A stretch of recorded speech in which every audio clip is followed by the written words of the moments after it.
Invité de la mi-journée podcast Brexit, une sortie de l'Union européenne sans accord, par Aurélien Devernois micro RFI. Alors que le climat politique reste tendu au Royaume-Uni, le gouvernement britannique s'est dit prêt à intensifier les négociations du Brexit, afin d'éviter le risque d'une rupture brutale avec l'Union européenne.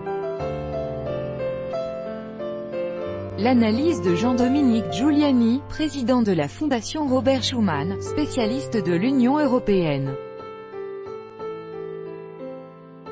Sur le même sujet Royaume-Uni, la campagne officielle pro-Brexit sanctionnée par une amende. En savoir plus. Union européenne Brexit, scepticisme de l'UE après la présentation du livre blanc de Theresa May. En savoir plus. Archive 1, 2, 3. Suivant, dernier, Israël, adoption de la loi, État-nation du peuple juif. La Knesset a adopté la loi controversée, et État-nation du peuple juif. Ce texte, polémique accusé de racisme envers, violence au Nicaragua, état des lieux d'une crise depuis 3 mois, le gouvernement nicaraguayen est confronté à des manifestations qui réclament le départ du président Daniel Ortega.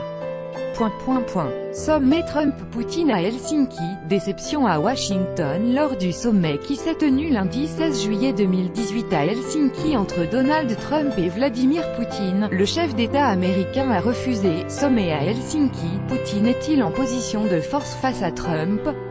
Plus de 40 ans après les accords d'Helsinki, le 1er août 1975, le président russe, Vladimir Poutine, a opté pour la capitale finlandaise, à Plenković, Premier ministre croate. Notre niveau technique et tactique est parfait. L'événement de ce dimanche 15 juillet, c'est bien sûr la finale de la Coupe du monde de football Russie 2018.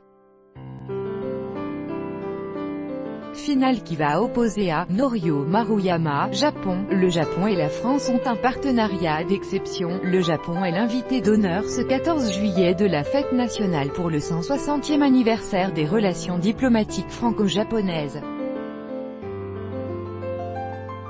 Les forces 1, 2, 3. Suivant, dernier plus grand que